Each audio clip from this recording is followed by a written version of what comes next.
Thank you for watching, liking, commenting, sharing, and subscribing right now. Hello world, I'm Chris Pirillo, and this is your Geek Out for today.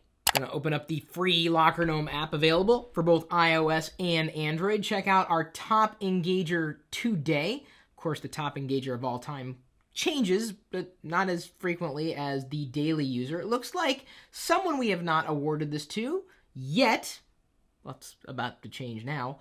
Forrest705, and he watched videos, he shared content, and he generally liked the app. So thank you. We appreciate the support.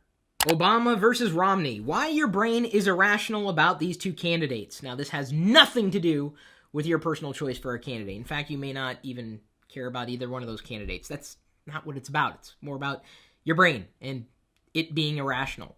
Even my brain can be irrational because that political decision is tied into so much of myself, and that's when I get emotion involved, and suddenly when you start talking bad about the things that I like, then I get really emotional, and that's why it's impossible to talk about things like politics, religion, technology choices without inciting a riot. However, I have seen people conduct themselves like adults with maturity and having mature conversations. Whatever you choose to use, or whoever you decide to vote for, is your choice. We can talk about the issues and agree to disagree and not really hate each other in the process or demean each other for our individual choices.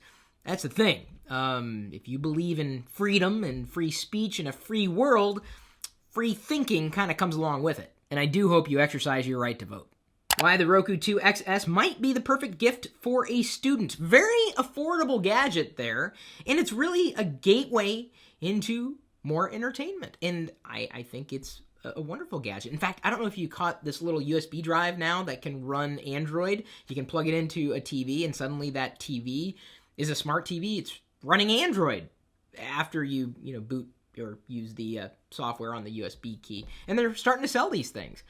This is the future of television. Inevitably, it's going to cross over with our internet connection. And even though it's happened, to a certain degree, to this point, it's just going to get more and more seamless. On the iPhone 5, would you bring your iPhone to T-Mobile for cell service?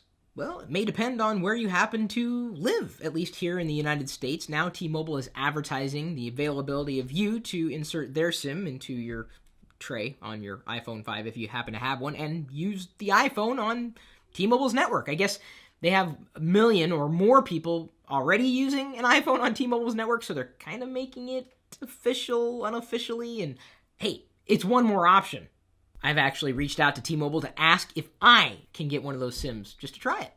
Social media kills creativity? Not quite. When I'm not plugged into some resource, I'm plugged into another. I'm always plugged in. And usually social media keeps me entertained. You are my news aggregator. Whatever you decide to share is usually what I read because I'm following a lot of the things that you say. Thank you for providing me with insight and content, even if you're not the ones creating it. This is one of the reasons why I appreciate when you share the things that we do, because there's someone out there who's following you who may not know that we've created content that they might want to listen to or read. If it's words on a page, you can't really listen to them unless they're being played aloud through some other mechanism. But the bottom line is creativity is all around in the world of social media, and if you don't see it, maybe you're following the wrong people.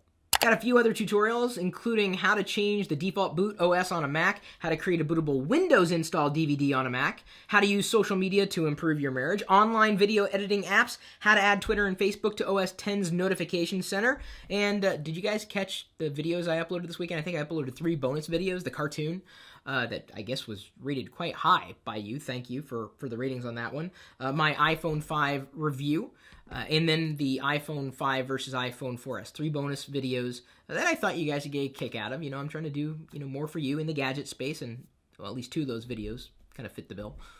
And elsewhere from around the web, Cisco dumps Chinese firm over alleged Iranian spy gear sales. Ooh, yeah, that's probably something they want to distance themselves from. Would not be a good thing to be involved with at all. Spy? Spy! Apple's Lightning to 30-pin adapter begins shipping. Oh, it's about time.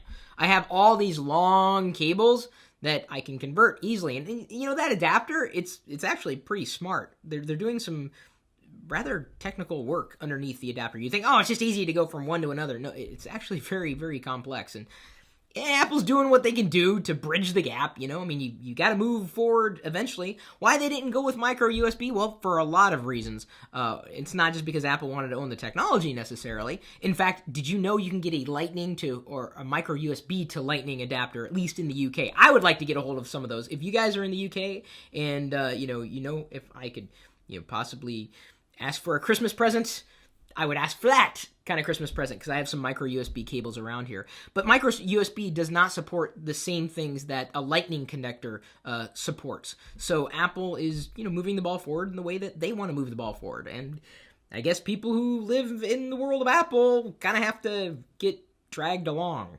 Maybe one of these days we'll have wireless charging in every device. It's good to see that a lot of modern devices are shipping with wireless charging native, like built into the hardware where you don't have to have a clunky case on the outside. Hey, not that it would be bad to have a case that did, this wireless or inductive charging, just that, when it's built into the device, it's just, more convenient. Here's something you should do, and I've noticed this is happening. I'm watching the Twitter feed, and some of you guys will take a screenshot. You'll, get to a part of my video, and you'll just hit pause at a random point, and my face will be like, or doing something crazy. And I don't even mean to do this. It's just that I have very facial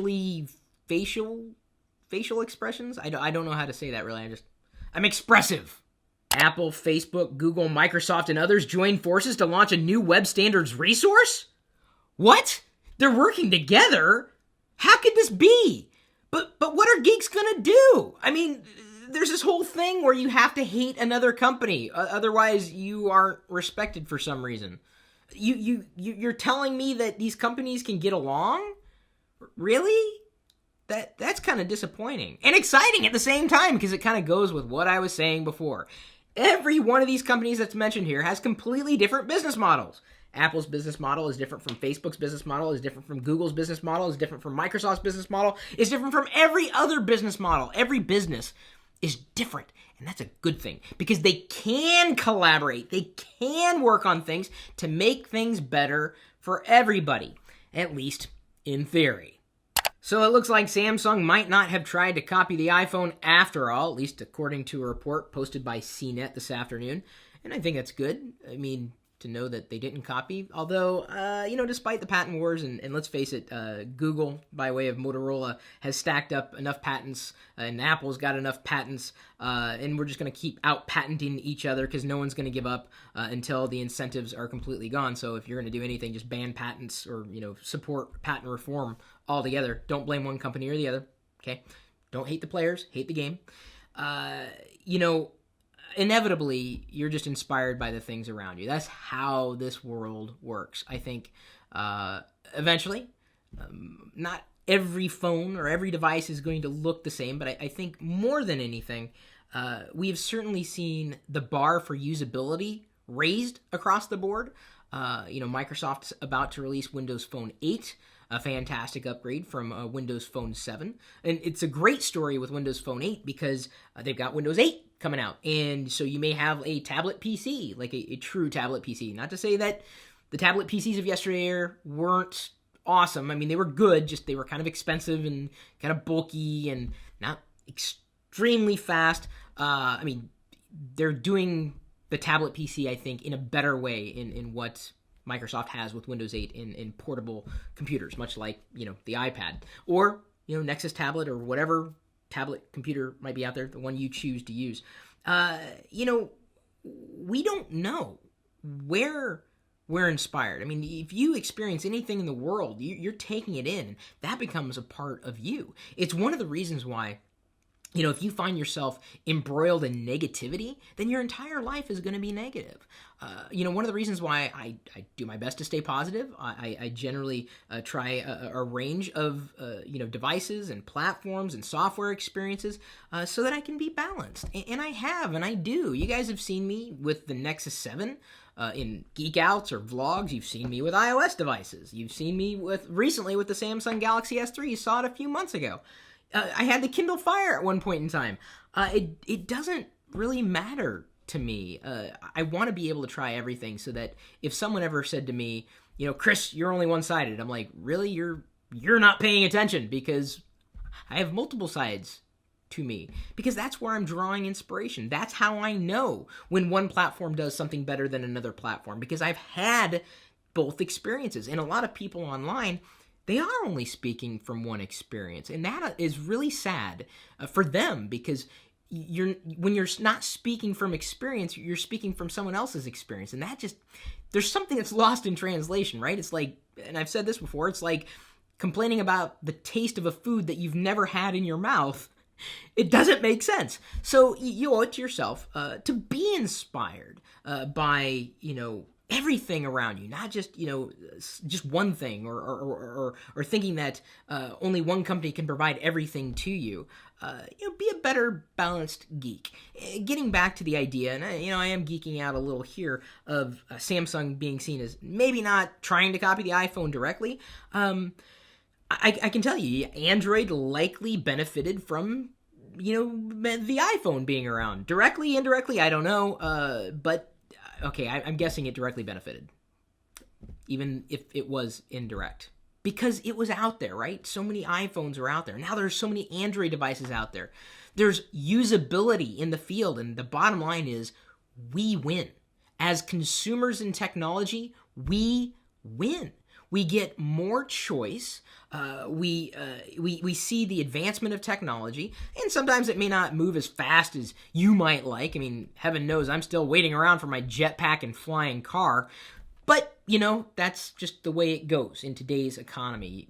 You just gotta, stay beholden to the people who can develop the things that you are looking for. One of the reasons I'm so excited about the future of software and hardware being open, and projects that come out of Kickstarter or Indiegogo really finding purchase in the soil of our minds, we can create our own future, being inspired from those around us. And we're not there yet. Still got to deal with the whole patent thing, and you stole this, you stole that. Come on, dude.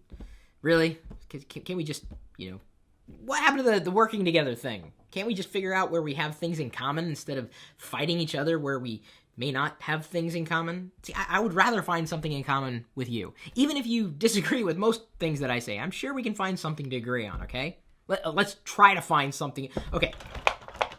Black pins? You like black pins? Okay, there's something. You like blue pins? Okay, fine. I got blue pins too. And you know what? Here's the thing. I don't have to like one over the other. I can like both. Mind blown. At LockerGnome.net, Eliot Lawrence writes, why is Twitter always over capacity? Well, I wouldn't say it's always over capacity. The problems aren't as bad as they were back in the day. They were just having some scalability issues. They kind of exploded with users in an organic way. They really weren't prepared for the success that they saw, and they're still kind of retooling a lot on Twitter. That's the reason why. They couldn't keep up with demand. That's what happens.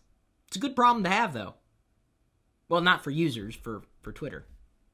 Even though problems aren't always good. So, thank you for paying attention. Thank you for sharing our content with others, bringing others into the fold of this community. Thank you for geeking out with me. Thank you for all the likes, just saying that you appreciate the things that we do for you. We'll see you later. Apple, Facebook, Google, Microsoft, and others join forces to launch a new web...